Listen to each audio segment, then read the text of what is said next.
രാജ്യത്തിന്റെ കാവൽക്കാർ. കാർമേഘം എപ്പോഴും ആ രാജ്യത്തെ വലം വെച്ചുകൊണ്ടിരുന്നു.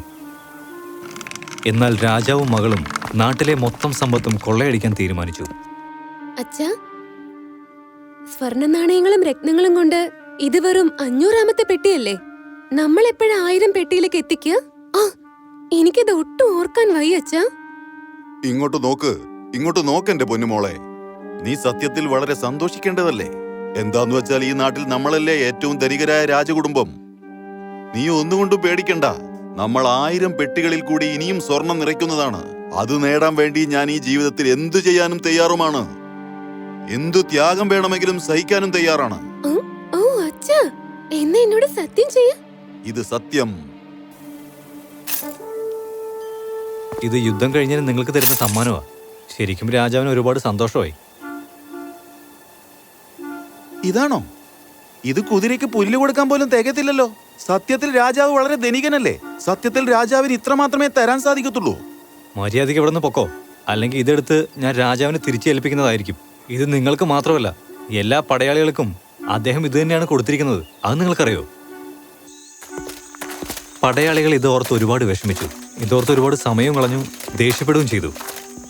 എനിക്ക് പറ്റിയ ആൾക്കാരെ എൻ്റെ കൈ കിട്ടിയ എനിക്ക് വേണ്ട കാര്യങ്ങളൊക്കെ ഈ ഒന്നും തരാത്ത രാജാവിൻ്റെ അടുത്ത് നിന്ന് ഞാൻ എങ്ങനെയെങ്കിലുമൊക്കെ എന്തെങ്കിലുമൊക്കെ പറഞ്ഞ് നേടിയെടുത്തിട്ടുണ്ടാവും. 2 മൈല് ദൂരത്തിലായിട്ട് അവിടെ ഒരു പുഴ ഒഴുകുന്നുണ്ട്. നിനക്ക് വേണ്ട ആൾക്കാരൊക്കെ അവിടെ നിന്നെ കാത്തു നിൽക്കുന്നുണ്ടാവും.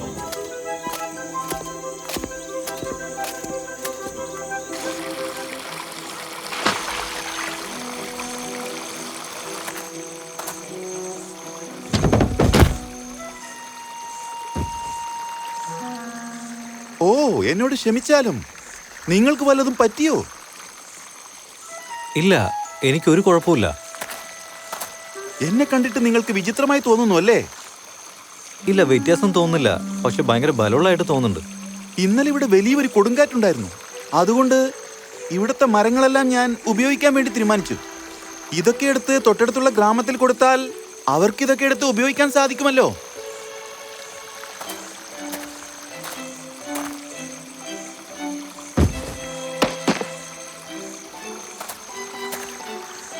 നീ ബലവാനാണല്ലോ, നല്ല മനസ്സുള്ളവനും ശക്തിയുള്ളവനാണ്. ഞാൻ നിന്റെ സുഹൃത്തായിരിക്കാൻ ആഗ്രഹിക്കുന്നുണ്ട്. ഓ, തീർച്ചയായും. വരൂ എൻ്റെ പ്രിയ കൂട്ടുകാരാ.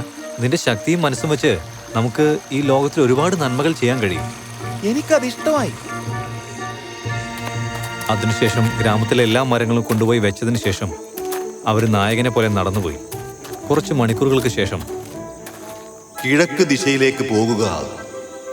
നിങ്ങളുടെ അടുത്ത സുഹൃത്തിനെ നിങ്ങൾ അവിടെ വെച്ച് കണ്ടുമുട്ടും.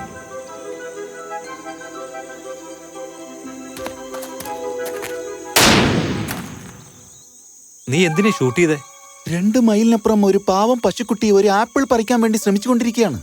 ആ ആപ്പിൾ താഴെ വീഴാൻ വേണ്ടിയാണ് ഞാൻ ഷൂട്ട് ചെയ്തത്.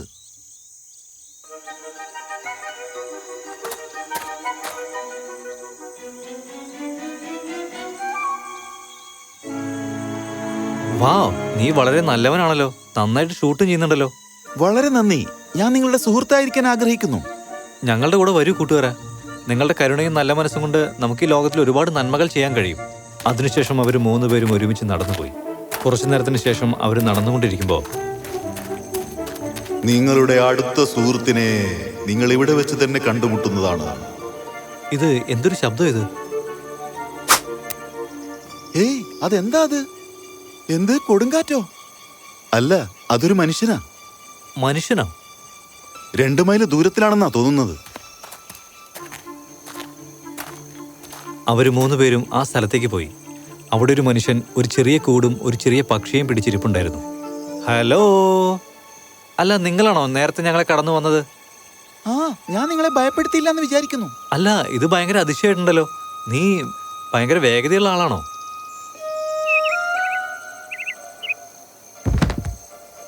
അതെ, കുറച്ച് വേഗതയുണ്ട്. ഒരു കാലം ഇരുമ്പ് ഷൂ ഉള്ളത് കൊണ്ട് എനിക്ക് വേഗത കുറയ്ക്കാൻ സാധിക്കുന്നതല്ല. എന്തിനാ ഓടിക്കൊണ്ടിരുന്നേ? ഒരു കഴുകൻ പറക്കുന്നത് കണ്ടു. പക്ഷികൾ അവിടെ ഒറ്റയ്ക്കായതുകൊണ്ട് ആ കഴുകൻ ആ പാവം കുഞ്ഞുങ്ങളെ എടുത്തിട്ട് പോയേനെ. ഞാൻ കൃത്യസമയത്ത് വന്നതുകൊണ്ട് ആ പാവം കുഞ്ഞിനെ രക്ഷിക്കാൻ എനിക്ക് സാധിച്ചു. അത് താഴെ വീഴുന്നതിന് മുമ്പ് എന്റെ കൈപ്പിടിയിൽ ഒതുക്കാനുമായി. വാവ്, നീ ഭയങ്കര വേഗമുള്ള ആളാണല്ലോ. ഭയങ്കര കരുണയുണ്ട്. വാ, ഞങ്ങളുടെ കൂടെ വരൂ കൂട്ടുകാരാ. നിന്റെ കഴിവും മനസ്സും വെച്ച് നമുക്ക് ഈ ലോകത്തിൽ ഒരുപാട് നന്മകൾ ചെയ്യാൻ കഴിയും. നീ ഞങ്ങളുടെ കൂടെ വരുന്നുണ്ടോ? അതിനുശേഷം അവർ 4 പേരും കൂടി കൊടും കാട്ടിനുള്ളിലൂടെ നടക്കാൻ തുടങ്ങി. നിങ്ങളുടെ അടുത്ത സുഹൃത്തിനെയും നിങ്ങൾ ഇവിടെ വെച്ച് തന്നെ കണ്ടുമുട്ടുന്നതാണ്.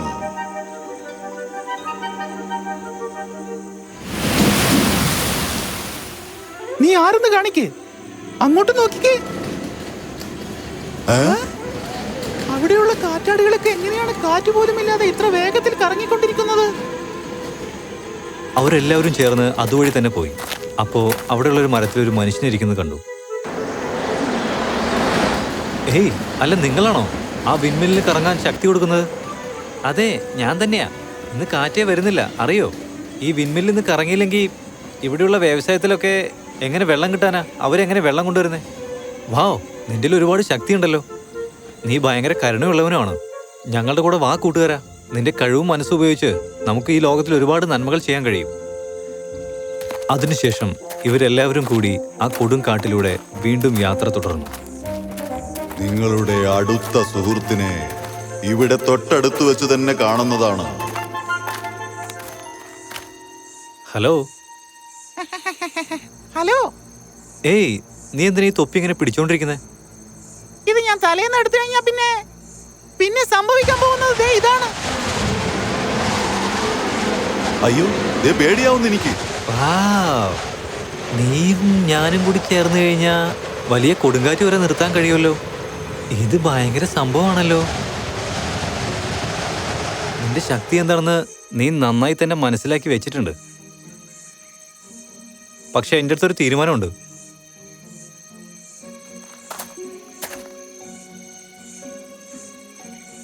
ഈ ലൂപ്പ് ഉപയോഗിച്ചു കഴിഞ്ഞാൽ നിങ്ങളുടെ തൊപ്പി ഒരിക്കലും താഴത്തേക്ക് വരില്ല.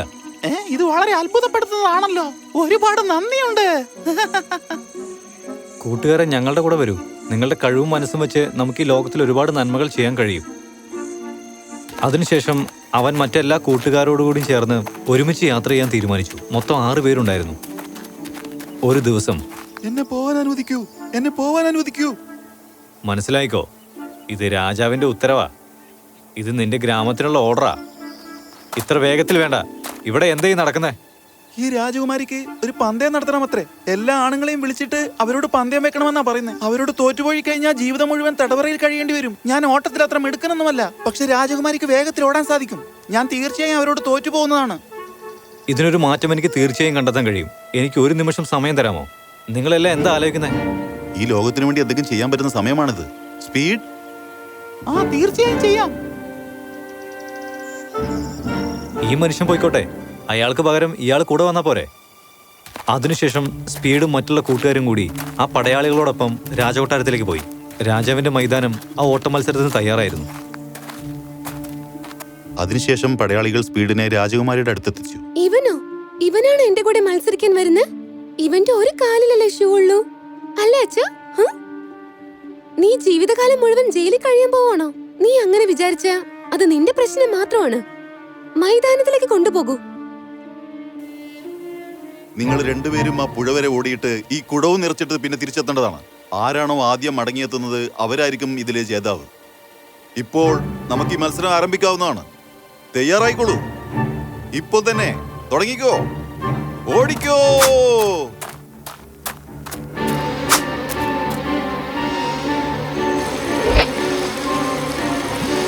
ഷോട്ട്, നിനക്കെന്താ തോന്നിയേ? സ്പീഡ് ഇപ്പോൾ തന്നെ ആ പുഴയിൽ എത്തിക്കാണും. പക്ഷെ എന്താ അത്? നിങ്ങൾ ക്ഷീണിച്ചെങ്കിൽ ഈ പഴച്ചാറൊന്ന് കുടിച്ചേക്കൂ. ഇല്ല, അത് നീ കുടിക്കരുത്. തീർച്ചയായും. നമ്മൾ പ്രതീക്ഷിച്ച പോലെ തന്നെ ദേ അവൻ മയങ്ങി വീണു. പക്ഷെ രാജകുമാരി ഇതാ തിരിച്ചെത്തി തുടങ്ങി.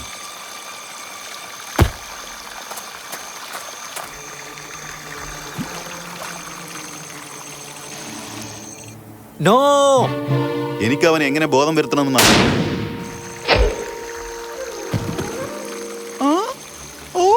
ഇല്ല.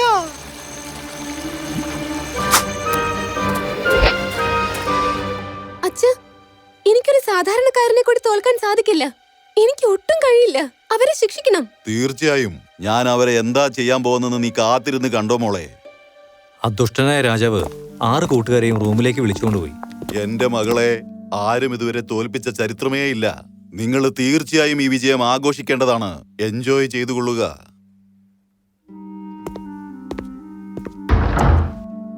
ആ കൂട്ടുകാർക്ക് അവരുടെ റൂം ഒരു വലിയ ഓവന്റെയും അടുപ്പിന്റെയും മുകളിലാണുള്ളതെന്ന് അറിയില്ലായിരുന്നു. തീ തയ്യാറാക്കിക്കൊള്ളൂ.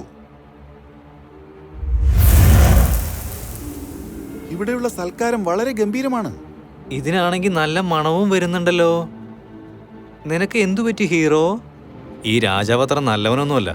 ഇതിന് പിന്നിൽ അയാൾക്ക് എന്തോ പ്ലാൻ ഉണ്ട്, അതുറപ്പാ.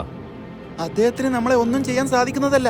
അങ്ങനെ എന്തെങ്കിലും ചെയ്യാൻ തീരുമാനിച്ചാൽ ഈ കഥക വളരെ ചൂടാണല്ലോ, വളരെ ചൂടാണ്. ഈ തറയിൽ നിന്ന് ഭയങ്കര ചൂട് വരുന്നുണ്ട്. അത് മാത്രമല്ല, ചെയറിൽ നല്ല ചൂടുണ്ട്. എന്ത് ധൈര്യമുണ്ടായിട്ടാണ് അവരെന്റെ മകളെ തോൽപ്പിച്ചത്? അവരെന്നോട് മാപ്പ് പറയുന്നത് വരെ അവരവിടെ തന്നെ കിടക്കട്ടെ. അതിനുശേഷം അവർ ജീവിതകാലം മുഴുവൻ തടവറയിൽ കഴിയണം. ഓ, ഇതാണ് അവരുടെ കരുണ. ഫ്രീസ്, എനിക്ക് എന്താ ചെയ്യേണ്ടതെന്ന് അറിയാം.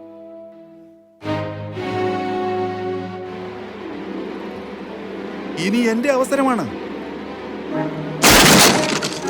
നിനക്കും നിന്റെ മകൾക്കും ഇതേ ട്രീറ്റ് തന്നാൽ എന്താന്നാ ഞങ്ങൾ വിചാരിക്കുന്നേ? എന്നെ വിട്ടേക്ക്, എന്നെ വിട്ടേക്ക്. നിനക്ക് എന്ത് വേണമെങ്കിലും ഞാൻ തരാം. ശരിക്കുമാണോ? അതെ, ഞാൻ സത്യമാ പറയുന്നത്. ഞാൻ ഒരു വണ്ടി നിറയെ നിങ്ങൾക്ക് സ്വർണം തരുന്നതാണ്. വേണ്ട, വണ്ടി നിറയൊന്നും വേണ്ട. ഞങ്ങൾക്കൊരു ചെറിയ ബാഗിൽ മതി. അങ്ങനെയാണോ? എന്നാ നിങ്ങളുടെ ഇഷ്ടം പോലെ. ആ പിശുകനായ രാജാവ് ഹീറോയും അവന്റെ കൂട്ടുകാരും മണ്ടന്മാരാണെന്ന് വിചാരിച്ചു. ഒരേ ഒരു ബാഗല്ലേ ചോദിച്ചോളൂ. പക്ഷെ ഹീറോ എത്രയ്ക്ക് സ്വർണം വേണമെന്ന് അവസാനം വരേക്കും പറഞ്ഞതേയില്ല.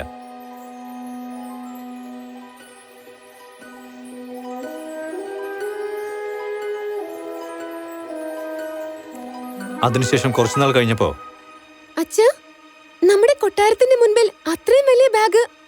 വലിയ ബാഗോ?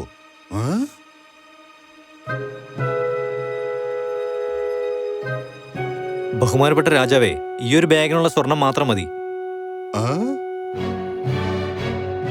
പേടിക്കണ്ട മോളെ, നമ്മൾക്ക് അവരെ ശരിപ്പെടുത്തി കളയാം.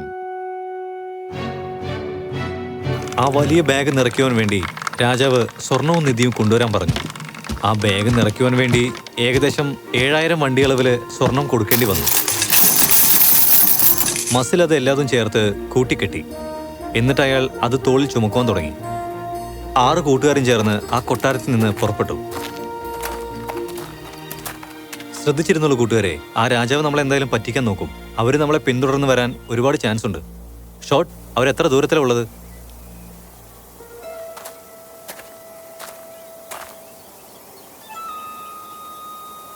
ഇവിടെ നിന്ന് 3 മൈൽ അകലെ 7 സൈന്യങ്ങൾ വരുന്നുണ്ട്. രാജാവും രാജ്ഞിയുമാണ് അതിന് നേതൃത്വം നൽകുന്നത്.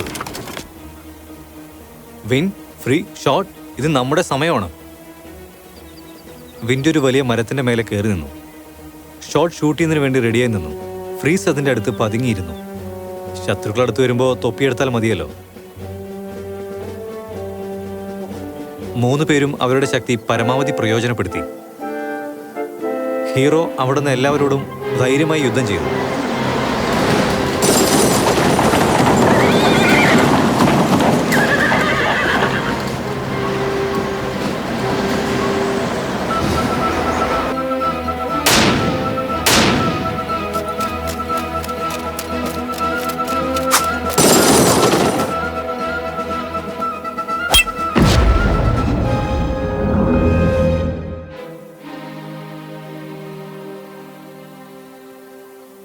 രാജാവും അയാളുടെ മകളും അവസാനം പിടിക്കപ്പെട്ടു.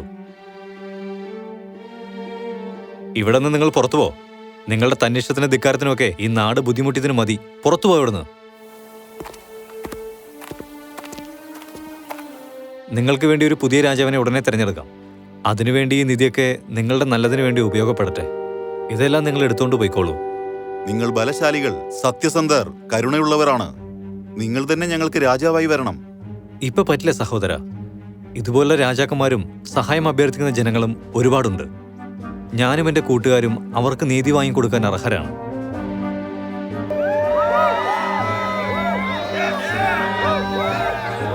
പിന്നെ ഒരു കാര്യം നടന്നു. ജനങ്ങളെല്ലാവരും ചേർന്ന് അവർക്ക് ബോധ്യമായ ഒരു രാജാവിനെ തെരഞ്ഞെടുത്തു. ഈ 6 കൂട്ടുകാരും അടുത്ത രാജ്യത്തേക്ക് പോയി. എവിടെയൊക്കെ അനീതി നടക്കുന്നോ അവിടേക്കൊക്കെ പോയി. എനിക്ക് ഇപ്പോഴും അത്ഭുതമാണ്, ഏത് അശരീരിയാണ് നമ്മളെ ഒരുമിച്ച് നിർത്തിയത്? നിങ്ങൾ എത്രയും പെട്ടെന്ന് തന്നെ എന്നെ കാണുന്നതാണ്